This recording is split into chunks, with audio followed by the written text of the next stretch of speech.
Bioshock 2's DLC is packed with all sorts of fun achievements, but there doesn't seem to be a strong definitive answer as to which one's the hardest one. So today we're going to answer that question. Which one of Bioshock 2's DLC achievements is the hardest, and can I make it even harder? I started the journey off with Protector Trials, a DLC where you, a big daddy, are charged with accompanying a little sister for studies. The hardest achievement for this DLC felt pretty obvious to me. Getting an A rank in all the trials. As for the challenge of making it harder, I once again contracted some help from our good friend the Wheel of Doom. Each of the various trials supply you with a pre-built loadout of weapons, plasmids, and tonics to accompany you and the little sister for her splicer juicing projects. The Wheel of Doom would be responsible for banning one weapon and one plasmid per trial, limiting my already limited selections for combat, and likely leading to me having to get extra creative with each trial. Or at least getting a lot more efficient with whatever the torture wheel decides to put me through. Trial 1 was actually pretty generous, giving me options of the rivet gun, shotgun, and machine gun for the weapons, and incinerate, electrobolt, and bees for the plasmids. To which the cruel hand of the wheel said that's far too many options, banning the rivet gun and the bees. Nobody was ready for the wrath of the bees. Between the wrist-activated cattle prod and the machine gun, my enemies were Swiss cheesed and our little blood drinker's belly was full. But we still had 2 more trials in the Adonis Baths area before we could get through. The first trial ended up pretty easy, but with the second trial only allowing for 1 weapon and 1 plasmid after the wheel spins. Was my luck gonna end this early into the challenge? The answer is no. Turns out starting out with 24 trap rivets and the ability to tell the splicers, hey look, there's a guy trying to extend your car's warranty is pretty strong. Honestly, Adonis Baths in general was questionable, even with my added on challenge. Atlantic Express, however, made things very interesting very quickly, limiting me to only use the magic spring trap and the big bada blicky for a round. Okay, I'm gonna have to make like a lot of trips to the ammo bandito too.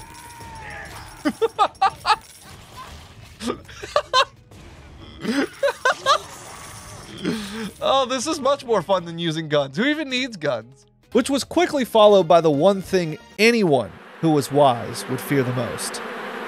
The wheel had to choose to ban either the drill or the bees. That one Nick Cage movie with the bees or the drill. I don't even know if this is possible with just one of these things, but we're gonna try it. All right. I don't know if this is gonna work. And with that wheel spin, we buzzed off into a cacophony of bee noises, enemies screaming, and shitty dad jokes about bees. I'm sorry for what you're about to hear. I actually don't know if it's possible to beat this strictly with bees, but we're gonna try it. I think this is a bad idea. Okay. You gather Adam, honey. I'm gonna throw bees around. you gather up that Adam, honey. I'm gonna throw some bees. Step away. You step away. Did you say she belongs to bees? That's right, face the wrath of my bees! Oh, actually the bees are a little bit stronger than they used to be. No one can withstand the wrath of my bees. Your situation's only being made worse by even more bees. I'm trying to give you some bees. They're just running around swatting the air like, Jesus Christ, someone stop the bee man. Nope, you leave her alone. You two, get out of my way. I'm trying to give this guy some bees. I'm trying to give the man the bees he deserves. Why was I the worst teacher in the world? Because I only gave out bees! Damn it, I got a bee! We used too many bees! After failing the trial using only bees, I had to spin the wheel again. But the wheel had already made up its mind. No matter what amount of reasoning I could throw the wheel's way, it wanted the bees. And if it was the bees it wanted, it was the bees it would get. You see, I had originally doubted the power of the bees, but once I saw the wheel wouldn't relent on its insatiable craving for fresh bees, I realized the only way I would make it through this trial was by fully embracing the power of the bees. And what other sweet, sweet soundtrack to do that to than the cacophony of actor and delightful madman Nicolas Cage's Bee Symphony. Oh, no, not the bees! Not the bees! Ah! This is what we need. Is it just gonna play just this part specifically over and over again? Yeah, his eyes, not the bees. His eyes. Don't look into the bees, look into his eyes. Look him in the eyes when you tell him about the bees. No, don't look at me. Look at him. Look at the bees. Look at his eyes. Look him in the eyes when you talk about the bees. The bees! Yes, the bees. Come join my only bees. Once a month you harvest their honey and you get to subscribe to my only bees. This is truly content. I don't know if it's good content, but truly it is content. What's worse, a world on fire, like your world being on fire, your world being on bees? I'm starting to think your world being on bees might be worse. Nicolas Cage makes a pretty convincing argument for it. And so after some vigorous beekeeping, my mighty legion of honey smugglers and I took the W. Or, well, the A. The bees! The bees! We got the A with the bees! With how tough using only bees seemed, I thought the next challenge was gonna be a complete living hell. Turns out a good bit of it was throwing down sentry bots and getting jump scared by my Twitch chat. Jesus Christ! After the first stream of running Protector Trials, I decided that despite getting all of the Twitch chat to subscribe to my only bees, the challenge still wasn't enough. So I made it even harder for the second stream. Instead of the wheel banning one thing, it would ban everything besides what the wheel picked. Also, I gave the wheel option some silly names. This immediately led to me only being allowed to use electric clotheslines. Yeah, we stepped the challenge level up very quickly, it seems. While I was sad I died within 5 minutes, I was happy when I got to spin the wheel again and get System of a Down album as my only option. Hypnotizes. That's the... And it's jokes like that that make me love this plasmid even more. Because despite how bad my jokes are, I still have a lot of friends that I can make fight for me. This is so chaotic. It's fun. It's fine. It's working out great. That guy's gonna be my friend. Big on fire, man. Be my friend. Yeah. Ow, shit. I thought we were friends. I'm going to force my friendship upon you, big man. And Spider-Man. And if you thought the bees situation was where this got to be the most chaotic, think again. It started off classy with some classical music, but then eventually we needed a little change in scenery and a new unintuitive way to fight enemies, which led to us jamming the Capybara song while electrocuting enemies. Alright, well, he hurt himself. Unfortunately, the shock plasmid doesn't do any damage. So we needed another new type of music to boost morale in this Protector Trials soiree. Being a man from the South, we put on the music of my people. Ah, yes, the music of my people! Because banjos are sick, and that naturally led to bagpipes somehow? Then Capybara again. But crab rave going on at the same time as the bees, and everything was exploding, and the map was letting out the sounds of hell. What the f are we even doing again? Didgeridoos! Australian Aboriginal didgeridoo. Here we go, perfect. Audio tangents aside, the challenge was going pretty smoothly leading into the final level, which actually kept me on it for like an hour and a half. But eventually, through the power of shocking enemies and sweet, sweet opera tunes, we finally got an A in all Protector Trials while the Wheel of Doom chose our weapons. Which means it's time to move on to Minerva's Den and finally answer the question: what is the hardest achievement in Bioshock 2's DLC? Now, there's no achievement for beating the DLC itself on any harder difficulties, but I don't know how to play video games correctly anymore, to be honest, so here's what we came up with. I would have to beat Minerva's Den on the hardest difficulty using only items I have earned myself.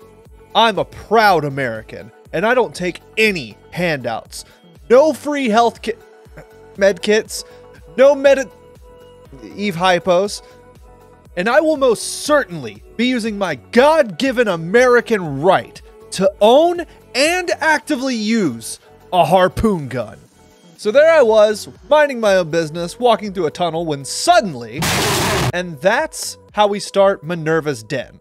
After waking up from subnautic terrorism, I did what every good, upstanding American citizen would do. I peeled a starfish off my face, then wasted a bunch of fuel. Then I got to work beating up some of these science nerds that think they know better than me just because they've got a degree in some crap I don't even know how to pronounce. I took all their money and found myself a welding laser. With a laser in hand, a drill on my belt, and a hard-earned $20, it was time to make my first purchase. But on my way to the vending machine, I was attacked by multiple communists. I sacrificed my life twice that day. But I had to fight for life, liberty, and the pursuit of capitalism. And for that sacrifice, I was rewarded. I made $56 that day. which meant getting the medical treatment I needed would only eat up about half of my entire wealth. Now, the laser gun I found had some laser ammo already in it, but of course this wasn't with my money. So in refusal of handouts, I wasted all the ammo in it and purchased my own. Moving along through Minerva's den, I obtained security bullseye plasmid, a spear gun, then learned I'm gonna need a hacking tool in order to proceed. Which also means I have to find a hacking tool. Which is much easier to find when you actually listen to the audio tapes explaining your next objective. The good news though is I quickly found out you can pick the spears you shoot from your spear gun back up. Because those spears are hard-working American spears. And when the going gets tough, they pull themselves back up by their spear straps. God bless the Harpoon SA.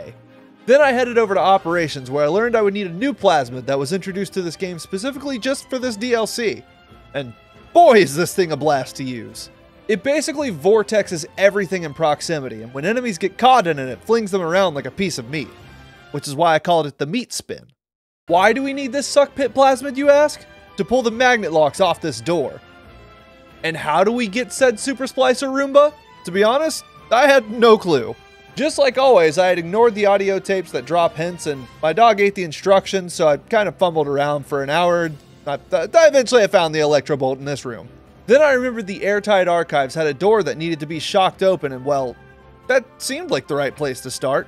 So I killed a Big Daddy and took his little sister, who I immediately sacrificed because I realized I was broke, stubborn, and recently mugged multiple men on the premise that I felt disrespected by their being smarter than me. Not exactly good role model material. What I didn't realize was that despite the door being completely blocked off by electric locking technology, there were people in here. Like a lot of people. After trudging my way through all the enemies I could be bothered to fight and obtaining the bees, I found Gravity Well and put it to the test. And oh my god, I love this plasmid so much.